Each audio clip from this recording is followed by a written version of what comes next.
Hi everyone, in this video lecture we will go through one very important reactions of aldehydes and ketones, which is oxidation, right? Oxidation of aldehydes and ketones, right? So just remember the reagents that we would be using, right, to oxidize aldehydes and ketones, and important is to remember the difference between the oxidation of the aldehydes and ketones, how the oxidation of the two is different, right?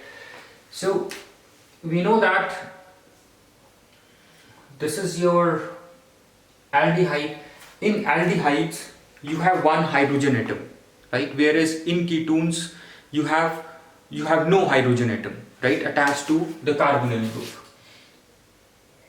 This is your carbonyl group, this is your hydrogen atom, right, and this is your, in case of formaldehyde, right, or in other cases it's R, right. This is your aldehyde where you have one hydrogen atom attached to the carbonyl carbon, right, and one alkyl group. Whereas if we talk about ketones, these are ketones, right, R1, and the other may be different alkyl group, R2. So we say that aldehydes, right, can be easily oxidized compared to ketones, right. What could be the reason?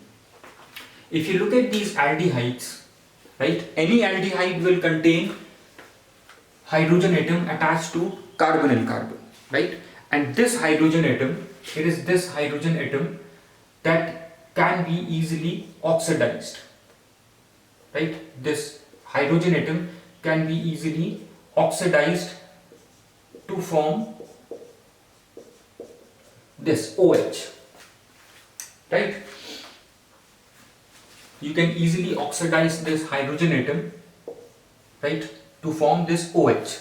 That is the reason aldehydes can easily be oxidized, right, and the important thing is it does not involve the breakage of any bond. There is no bond that is getting broken in this reaction, right, where aldehydes are oxidized to carboxylic acids, right. So what you are getting when this H is getting oxidized to OH, right, you are getting a carboxylic acid, right. This is COOH. This is your carboxylic acid group. So you get carboxylic acid, right.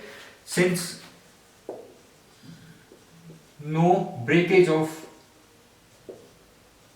bond takes place, right, due to which aldehydes can be easily oxidized.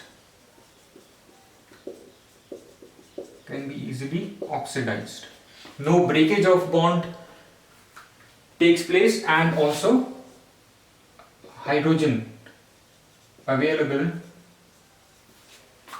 right? Hydrogen available can be easily oxidized to OH to form carboxylic acid, right? So it is due to this hydrogen which is attached to carbonyl carbon that aldehydes can be easily oxidized, right. And the second thing is no dissociation of bond is required, right. So any agent that you are using, right, to oxidize your aldehyde, since it doesn't have to break any bond, so it can easily oxidize this hydrogen to give you carboxylic acid. Now let's look at your ketones, oxidation of ketones. Now in case of oxidation of ketones, you have these, you have two alkyl groups, right. Let's replace these two alkyl groups with CH3, CH2, CH2, let's say this, and here you have CH3, right. Now you don't have any hydrogen atom like we have here in case of aldehydes. No hydrogen atoms means that this cannot be easily oxidized like here, like we can easily oxidize your aldehyde using any oxidizing agents. Oxidizing agent will give you oxygen, which the oxygen will easily oxidize this available hydrogen atom. But here you don't have any hydrogen atom attached to carbonyl carbon, right? So it is not easy to oxidize it. And on the other hand, it also involves the breakage of bond. Either this bond will break or this bond will break, right, which is on either side of the carbonyl carbon. So now there are two things which are exactly opposite as in case of aldehydes. First is it involves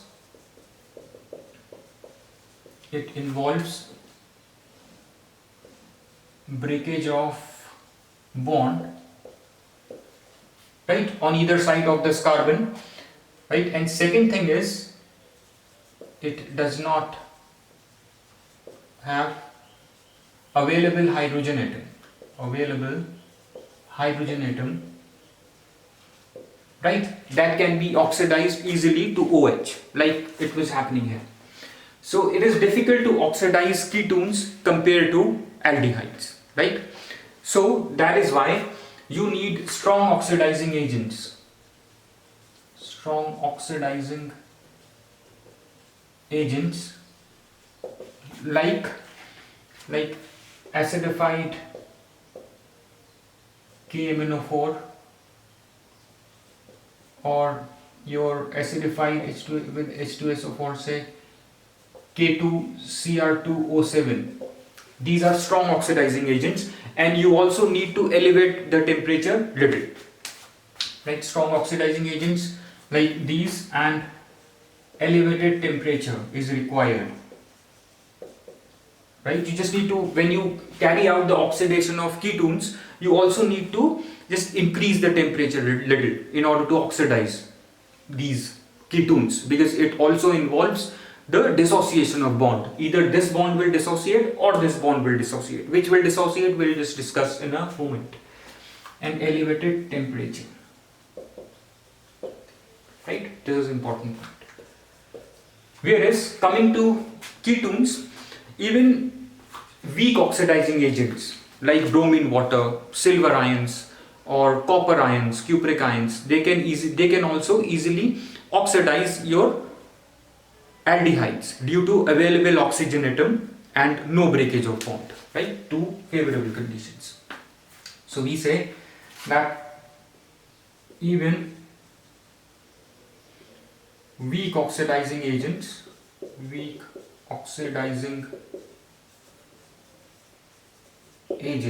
like bromine water, right, silver ions. When we talk about silver ions, we'll be doing that reaction. Silver ions means Tollens reagent.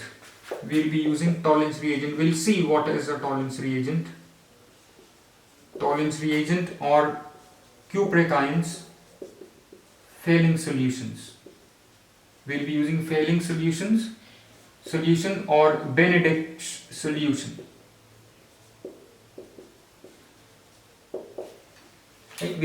These are very mild weak oxidizing agents. Even these weak oxidizing agents can easily oxidize aldehydes, right?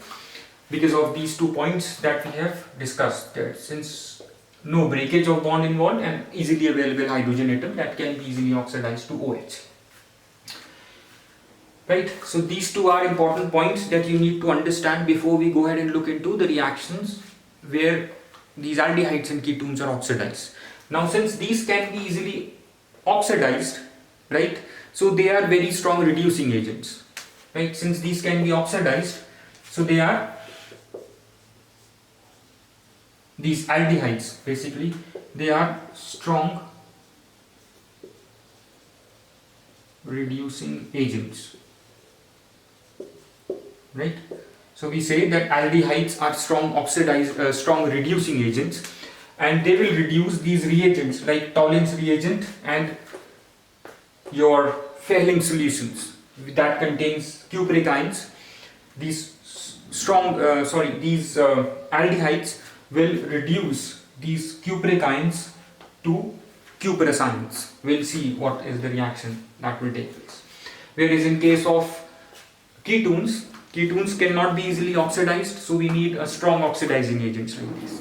So let's first look into the reaction of aldehydes, right? Aldehydes, we'll be looking into two reactions.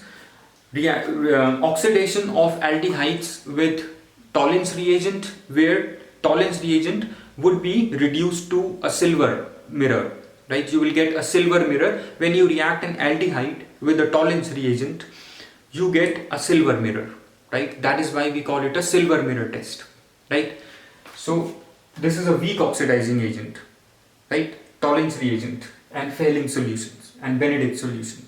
So these reagents would not be able to oxidize your ketones, right? So we can use these reagents to distinguish aldehydes from ketones, right? If you have an unknown solution, you need to determine whether it's an aldehyde or a ketone.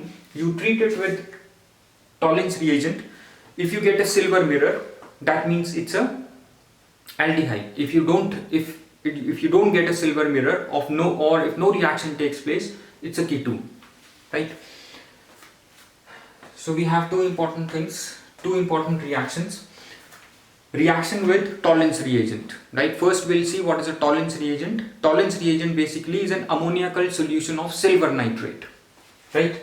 Which is obtained by adding ammonium hydroxide to silver nitrate, right? So let's quickly look into the reaction. We add, to prepare tolerance reagent, we add silver nitrate to ammonium hydroxide, right? To ammonium hydroxide, where it will give you a precipitate of silver oxide, right? You will get a gray precipitate. This is a precipitate. You will get a gray precipitate of silver oxide, and this gray precipitate will dissolve in excess of ammonium hydroxide, right? And the other compounds that you get here is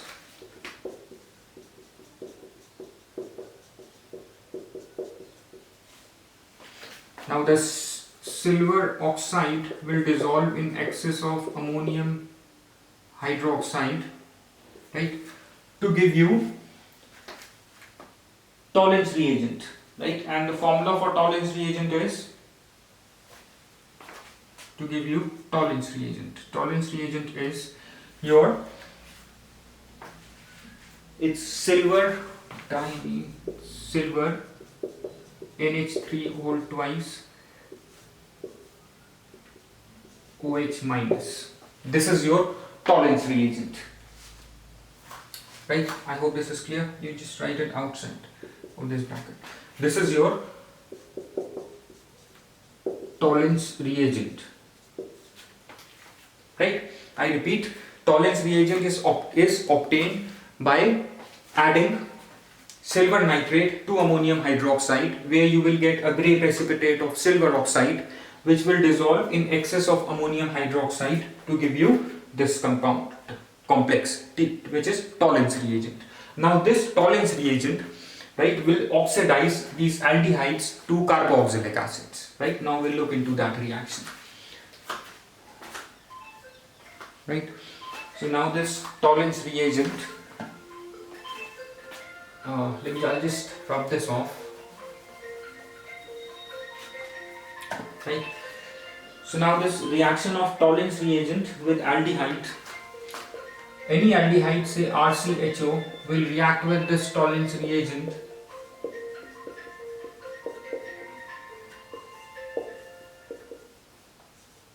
OH minus, right? And you just need to warm, right? What you basically do is you just need to warm an aldehyde with the tolerance reagent, right? And what you will get is a carboxylate ion, right? Plus you will get silver mirror, right? You get silver ions, silver mirror. Get this silver mirror. That is why we call this test as silver mirror test, plus ammonia plus water, right? This is the main reaction, right? Now let's look into the other reaction, right? Now let's look into the other reaction of Fehling solution or Benedict solution, where your cupric ions would be reduced to cuprous ions, right? And you get a red precipitate of cuprous oxide. I think this is easy to understand now. We have prepared this Tollens reagent. Now if you warm aldehyde with the Tollens reagent, what you will get is a carboxylate ion, right, which is carboxylic acid you get, and you get a silver mirror, right? If you are doing this in a test tube, on the sides of the test tube you will see a silver mirror, kind of shining silver mirror, right? That is why we call it a silver mirror. You see at the sides of the test tube you will see shining silver, right, which is like a mirror, so we call it a silver mirror, and this test is known as silver mirror test. This is your silver mirror test, right? Now let's quickly look into the other reaction where we will use another reagent to oxidize aldehyde. It's Fehling solutions. Fehling solution is obtained by adding aqueous solution of copper sulfate to alkaline solution of sodium potassium tartrate, which is your Rochelle salt, right? I'll just rub this off. Right, so just remember the names.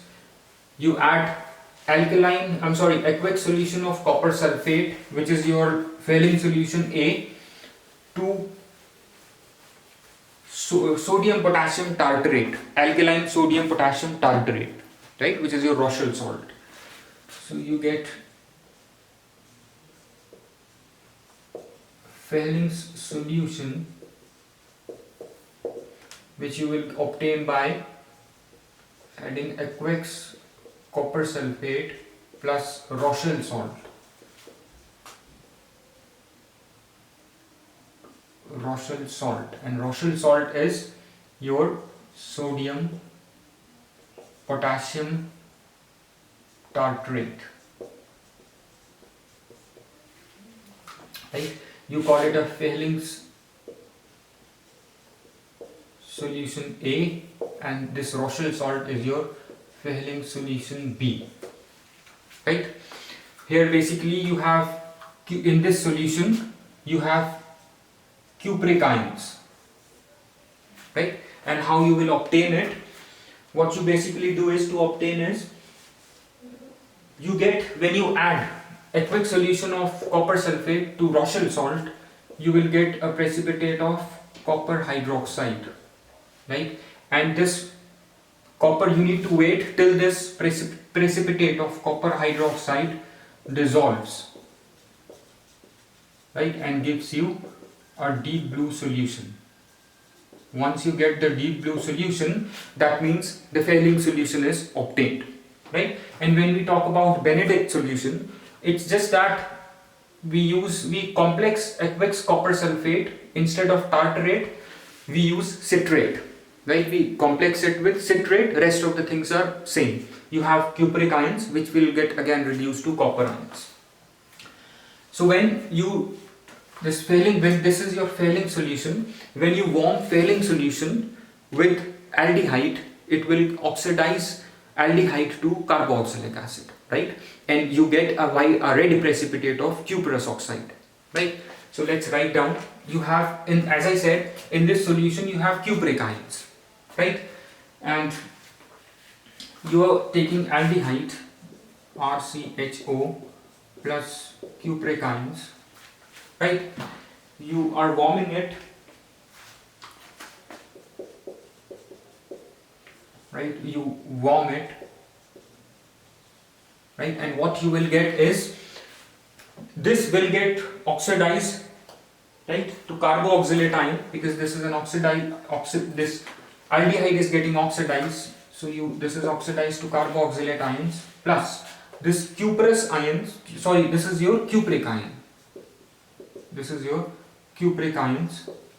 These will these will get reduced to cuprous ions to form cuprous oxide. This is a red precipitate. You get a red precipitate of cuprous oxide, right? So this is the test. Once you get the red precipitate of cuprous oxide, that means the test for aldehydes is done. This is a test for aldehydes, right? So I quickly repeat, Phelim solution is obtained by adding aqueous solution of copper sulfate to alkaline solution of Rochelle salt, which is sodium potassium tartrate, right? What you get is a precipitate of copper hydroxide. Once this precipitate gives you a deep blue solution, it dissolves, you get Phelim solution. And if we talk about Benedict solution, in Benedict solution,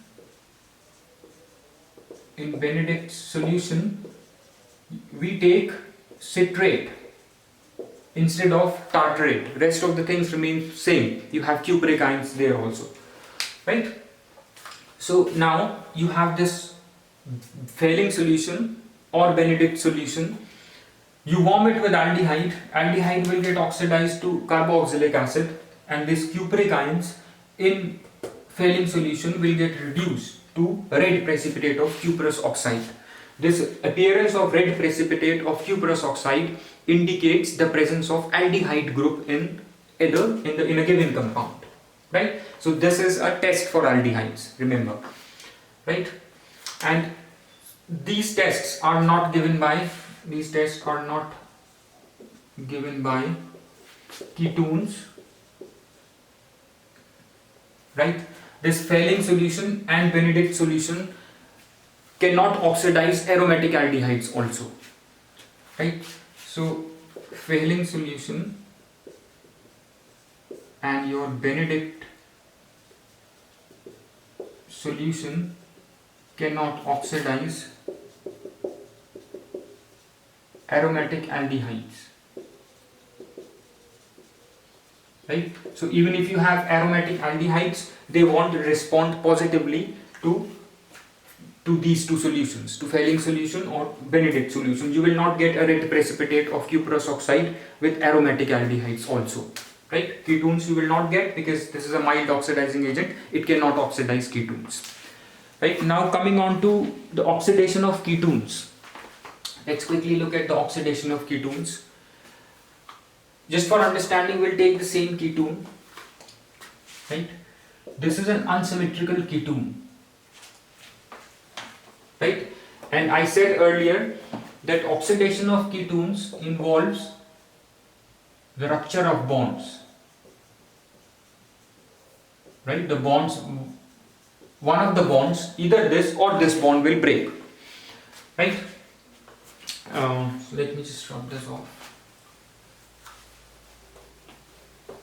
So we need to see which bond will break, which rule will get applied. We'll be looking into all those things.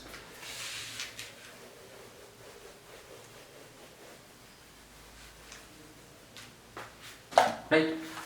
Now let's assume that this bond will break.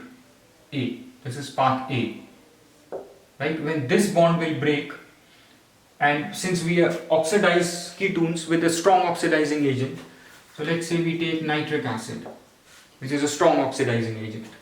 So when this will break, one important thing is that when you oxidize ketones will give you a mixture of carboxylic acids, and the carboxylic acids will contain less number of carbon atoms compared to the parent ketone, right?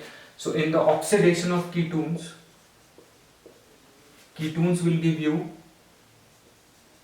mixture of ketones oxidation, right? Will give you mixture of carboxylic acids, right? So here now we'll see how we'll get the mixture of carboxylic acid, right? So from here, from this group CH3CO group, you get one carboxylic acid, and from this alkyl group CH3CH2 you will get one carboxylic acid, right? So you get a mixture of carboxylic acids, right? So from this you will get CH3COOH, right? From here you will get CH3CH2COOH, ethanoic acid and methanoic acid. Sorry, this one is your acetic acid, right? And the second one, this is it contains 3 hydrogen carbon atoms. This is a propanoic acid. This is your acetic or ethanoic acid. It contains 3 carbon atoms, so this is your propanoic acid. Right? This is the case when this bond breaks with an oxidizing agent, when a ketone gets oxidized. Now suppose this bond breaks path B, then what you will get? Right? Now suppose this bond breaks. When this bond will break, you will get from methyl you will get formic acid, and from here you get butyric acid. You get CH3, CH2, CH2, COOH. Right? From here you get CH3, CH2, CH2, COOH. Plus from this methyl group, when this methyl group will get oxidized, it will form formic acid. Right? And this will further break into carbon dioxide and water. Formic acid will break into carbon dioxide and water since you are heating it. Right? Because this requires an elevated temperature. Now it is found that out of these two, these acids are the major products. Right? Experimentally it is found that these are obtained in major quantity. These are the major products, whereas these products are obtained in minor quantity. That means these two acids were obtained when this path A was followed, right? That means when this bond was broken, right, you got these two acids. That means this breakage of this bond was favored, right, in this reaction, whereas breakage of this bond was not favored because you got these acids in minor quantity, which is your butyric acid and formic acid, which further dissociated into carbon dioxide and water. So we have a simple rule known as Popops Rule, right? We have a Popops Rule that we will apply here, right? We call it a Popops Rule, right? As per Popops Rule, sorry, this is POPS. Sorry, I just misspelled it. It is POPOFFS. POPOFFS. This is the rule that we will apply here, and this rule says bond dissociation will take place in such a way that this methyl group will go with the carbonyl group, right? That is, out of these two, this is the smaller alkyl group, right? So bond will break in such a way that smaller alkyl group will go with the carbonyl group, right? So in what way this smaller alkyl group can go with the carbonyl group? If we break the bond from here, this carbonyl group will go with this methyl group. So Popops rule states that bond will dissociate, right, such that smaller alkyl group goes with the carbonyl group, right? Here smaller alkyl group is this, so this bond will break, right, to give you acetic acid and propanoic acid in major products. That is why you got these two products in major quantity, because this bond was broken. This bond breakage was favored, right? I hope this is clear, right? So this is your oxidation of aldehydes and ketones. Just remember that Tollens reagent and Phelan solution can be used to distinguish between aldehydes and ketones, right?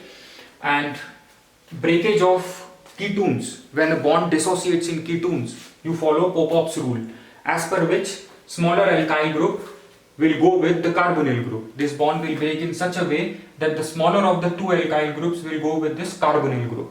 Then you will see what acids are forming. Those would be the major product, right? I hope all this is clear. Just remember the silver mirror test, the Phelan solution test, right? Where you get a red precipitate. In case of Tollens reagent, you got a silver mirror test. I hope all this is clear. Thanks.